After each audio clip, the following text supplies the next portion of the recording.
Private యూనివర్సిటీల బిజినెస్కు check అంట.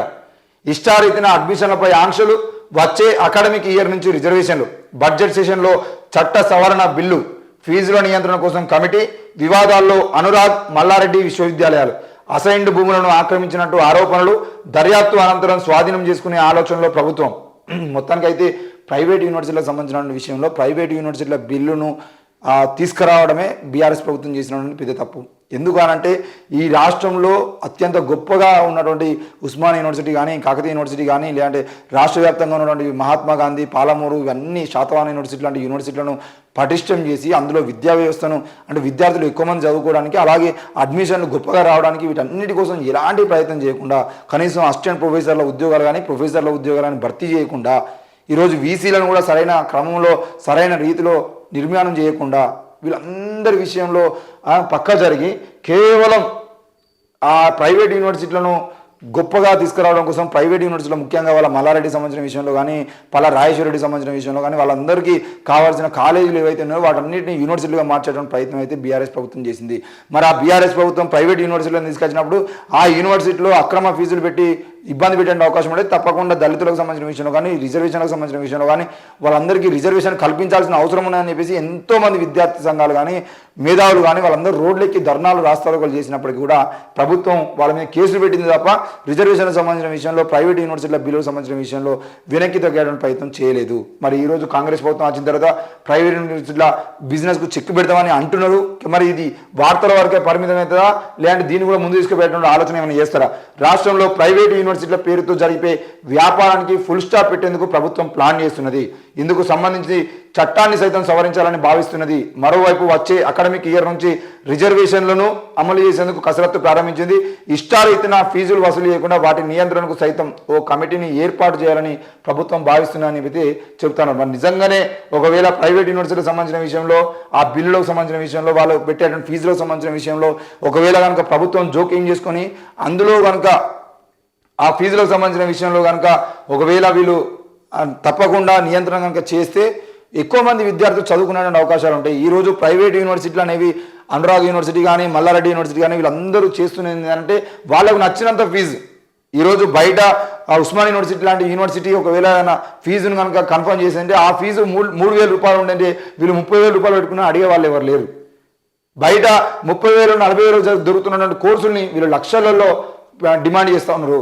మరి ఇట్లాంటి విషయంలో వాళ్ళకు పర్మిషన్లు ఇచ్చి వాళ్ళకు అన్ని లక్షల రూపాయలు ఫీజులు పెట్టుకునేటువంటి అవకాశాలు ఇచ్చేదంటే వాళ్ళు రాజకీయంగా పలుకుబడి ఉండి ఈరోజు లక్షల రూపాయలు, కోట్ల రూపాయలు లంచాలు ఇచ్చి మరి వాళ్ళకు పర్మిషన్లు తెచ్చుకొని ఈరోజు యూనివర్సిటీలుగా మారి ఎంతమంది పేద విద్యార్థులకు ఈరోజు ఈ యూనివర్సిటీలో చదువుతున్నటువంటి విద్యార్థులు ఇప్పటికీ చదువుతున్నటువంటి విద్యార్థులు కోర్సులు అయిపోయిన తర్వాత సర్టిఫికేట్ తీసుకుందామంటే మీకు ఫీజు రీఇంబర్స్మెంట్ రాలేదు, మీరు ఆ ఫీజు కట్టలేదు, మీరు ఈ ఫీజు కట్టలేదు అని చెప్పేసి దాదాపు వాళ్ళని లక్షల్లో పిండుతున్నటువంటి వైనం కూడా మనం చూస్తూ ఉన్నాం. ఈరోజు బయట ఉన్నటువంటి ప్రైవేట్ యూనివర్సిటీలలో కూడా, ప్రైవేట్ కాలేజీలలో కూడా ఏం జరుగుతుందంటే ఇంజనీరింగ్ విద్యార్థులు కానీ, ఫార్మసీ విద్యార్థులు కానీ, మిగతా విద్యార్థులు ఎంబీఏ చేస్తున్న వాళ్ళు, ఎంసీఏ చేస్తున్న వాళ్ళు కూడా వాళ్ళకు కౌన్సిలింగ్ సమయంలో మేము ఫ్రీగా ఎడ్యుకేషన్ ఇస్తాం, మీరు ఏ ఫీజు కట్టాల్సిన అవసరం లేదు అని చెప్పి వాళ్ళందరినీ అడ్మిషన్లకు తీసుకున్న తర్వాత మళ్ళీ ఇది university fees, JNTU university fees, లేదంటే ఉస్మానియా యూనివర్సిటీ ఫీజు అని చెప్పేసి లక్షల రూపాయలు మళ్ళీ వాళ్ళతోనే 10,000 ఇక్కడ కట్టాలి, 30,000 అక్కడ కట్టాలని చెప్పేసి ఒక్కొక్క విద్యార్థి నుండి 20,000, 30,000 రూపాయలు అక్రమంగా పేద విద్యార్థులకు ఫ్రీ ఎడ్యుకేషన్ అని చెప్పేసి మోసం చేసి ఈరోజు మళ్ళీ వేలాది కొద్ది వేల కోట్ల రూపాయలను ఈరోజు దండుకునేటువంటి ప్రయత్నం ప్రైవేట్ కాలేజీలు కూడా చేస్తూ ఉన్నాయి. మరి ఒక్కొక్క విద్యార్థి నుండి 30,000, 40,000 రూపాయలు మళ్ళీ ఫీజులు కనుక వసూలు చేసేదంటే ఒక్కో సంవత్సరం దాదాపు 1,000 నుండి 2,000 మంది విద్యార్థులు చదువుకునేటువంటి కాలేజీలో ఆ 30,000 రూపాయలు కనుక వసూలు చేసి దగ్గర 30-40 కోట్ల రూపాయలని వాళ్ళు దండుకునే ప్రయత్నం చేస్తున్నారు. మరి వాటికి సంబంధించిన బిల్లులు ఇవ్వండి, మీరు దేనికి కడుతున్నారు అని అడిగితే కూడా విద్యార్థులను బెదిరించి మీకు బిల్లులు కావాలని చెప్పేసి వాళ్ళని టార్గెట్ చేసుకునే ప్రయత్నాలు కూడా ప్రైవేట్ కాలేజీలో చేస్తూ ఉన్నారు. ఈ క్రమంలో ప్రభుత్వం తప్పకుండా స్పందించి పేద విద్యార్థులకు సరైన నాణ్యమైన విద్య అందించాల్సినటువంటి బాధ్యత ఉంది. కాబట్టి తప్పకుండా ప్రైవేట్ యూనివర్సిటీల మీద కూడా చర్యలు తీసుకోవాలి. తెలంగాణలో ముఖ్యంగా హైదరాబాద్ నగరంలో నడుస్తున్న ప్రైవేట్ కాలేజీల మీద కూడా చర్యలు తీసుకోవాల్సిన అవసరం ఉంది. ఇష్టారీతిన ఫీజులు వసూలు చేసిన ప్రతి కాలేజీని కూడా ప్రభుత్వం నియంత్రణ పెట్టాల్సిన అవసరం అయితే ఉంది. ఇకపోతే రాష్ట్రంలో ప్రైవేట్ యూనివర్సిటీల వ్యాపారానికి చెక్ పెట్టేందుకు ప్రభుత్వం కసరత్తు చేస్తున్నది. యాజమాన్యాల ఇష్టారాజ్యానికి ఫుల్ స్టాప్ పెట్టేందుకు చట్టాన్ని కూడా సవరించాలని భావిస్తున్నది.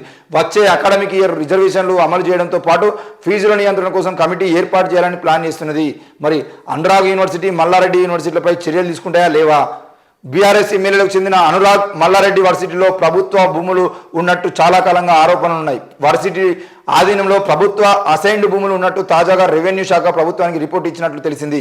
దీనిపై సమగ్ర విచారణ కోసం ఓ కమిటీని ఏర్పాటు చేయాలని సర్కార్ భావిస్తున్నట్టు సమాచారం. ఆ భూములను వెనక్కి తీసుకోవడంతో పాటు నిబంధనలు ఉల్లంఘించినందుకు వర్సిటీలపై చర్యలు తీసుకునే ఛాన్స్ ఉన్నట్టు ప్రభుత్వ వర్గాల్లో ప్రచారం జరుగుతుంది. వర్సిటీల మీద చర్యలు తీసుకోవడం అంటే అక్కడ నుండి కరస్పాండెంట్ల మీద లేదంటే ఇంకొకరి మీద తీసుకోవడం కాదు.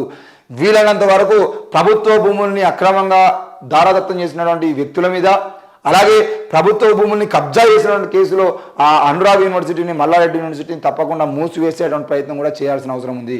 ఈరోజు అధికారం మా చేతుల్లో ఉంది అని చెప్పేసి నేను ఎమ్మెల్సీని, నేను మినిస్టర్ని అని చెప్పేసి వాళ్ళిద్దరూ, ముఖ్యంగా యూనివర్సిటీకి సంబంధించిన వ్యక్తులు ఎవరైతే ఉన్నారో వాళ్ళిద్దరూ కూడా ఈరోజు బీఆర్ఎస్ ప్రభుత్వం అండతో చేసినటువంటి అక్రమాలు, అరాచకాలని ఈ 5 ఏళ్ల పాటు 10 ఏళ్ల పాటు ఆ యూనివర్సిటీలో, ఆ కాలేజీలో చదువుకున్న విద్యార్థుల సంబంధించిన విషయంలో ఎవరెవరు మోసపోయారో వాళ్ళందరికీ కూడా న్యాయం చేయాల్సిన అవసరం అయితే ప్రభుత్వం మీద ఉంది.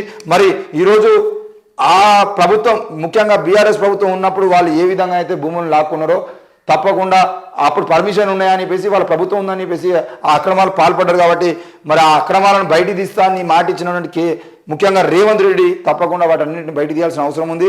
వాటిని ముఖ్యంగా ప్రైవేట్ యూనివర్సిటీకి సంబంధించిన విషయంలో ఎవరు తప్పు చేసినా ఆ యూనివర్సిటీని రద్దు చేయాల్సి, ఆ లైసెన్స్ రద్దు చేయాల్సిన అవసరం కూడా ప్రభుత్వమే ఉంది. దాన్ని తప్పకుండా మేము డిమాండ్ చేస్తున్నాం. లేదంటే ఇట్లాంటి విషయంలో మీరు ఏం నిర్ణయం తీసుకుంటారు? అది చట్టపరంగా ప్రభుత్వ భూముల్ని లాక్కున్నటువంటి కేసులో యూనివర్సిటీలకు పర్మిషన్ ఇవ్వచ్చా, ఇయ్యరాదా, వాటి ప్రైవేట్ యూనివర్సిటీల బిల్లుని సంబంధించిన విషయంలో మీరు ఏం పెట్టిరు రూల్స్ అనేది కూడా ప్రజలకు చెప్పాల్సిన అవసరం ఉంది.